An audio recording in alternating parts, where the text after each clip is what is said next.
What's going on, everybody? I'm back with another video. This is going to be looking at France and if they can defend their World Cup title and win back-to-back World Cup. We're going to look at the France tactical setup and some personnel that they have that could be big game changers for them.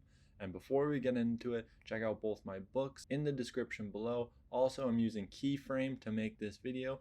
And if you're interested in more tactical content, I just came out with a course and there's all links to that in the description. Let's get right into France. So France in possession play with a 4-3-3 and their base setup consists of a back four with fullbacks able to go into the wide area. Their one holding midfielder has a very fluid role with his partner Rabiot. Rabiot has the more fluid role of the two, able to drop deeper, forming a double pivot, or overload the left half space with Kylian Mbappe, or play in a more central role. Now their holding midfielder is the one rock in their offensive setup, and he doesn't move very much. Vertically, he doesn't jump between the lines very much. He moves more horizontally to create space for Rabiot to drop alongside him, or to attract defenders and move them out of the way to create space between the lines.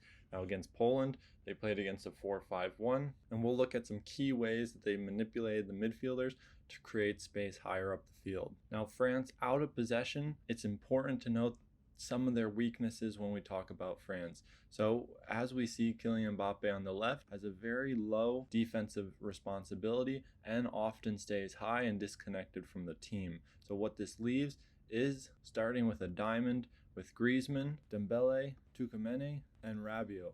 Now, Griezmann would typically drop deeper as a central midfielder, creating a flat four. Rabiot would have to defend in wide areas, something that he might not be very comfortable with, and having to cover a large amount of distance. Same with Dembele, not a player with the highest work rate defensively, so the wide areas are really something that teams can expose, creating 2-versus-1s against the opposing team's fullback and drawing them out wide to create space in the center. But France is quite comfortable without the ball because of their potential in transition, with Griezmann and Giroud as target and link players, with Kylian Mbappe and Dembele running deep and in behind, having a very direct transition and creating very dangerous situations when they do win the ball right away. Now in possession again, we see the back four with the fullbacks going wider and then one staying a little bit more narrow. Now on this right hand side, their fullback typically stays a little bit more narrow, able to create a back three if necessary,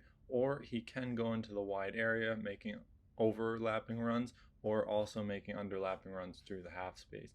But now on the left side, we have much more common wide fullback occupying full width. We have our one holding midfielder as the spine of our team, allowing players to be more free between the lines. So the big tactical setup is Kylian Mbappe and Rabiot using one another to create space. Now overloading this left half space makes it very dangerous because it can create space for Kylian Mbappe because of Rabiot's pinning and positioning. It can also lead them to running in behind if the opposing team plays a high line.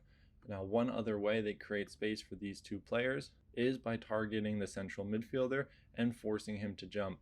When he jumps to the holding midfielder of France, we then have space between the lines for Kylian Mbappe to drop deeper and receive the ball, or drop deeper, and if he's tracked by a defender, he can then run in behind and create space.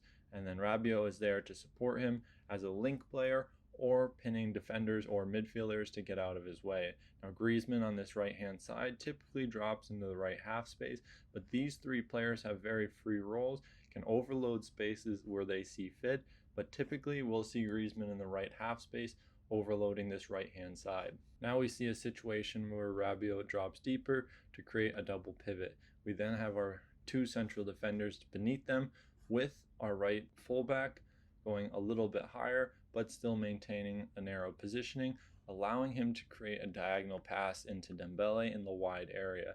So when he's positioned a little bit more narrow in the fullback position, this allows Dembele to often become isolated in the wide area using his one-on-one ability. We also have Griezmann taking up a central position now as a number 10 to look to play between the lines and expose jumping midfielders.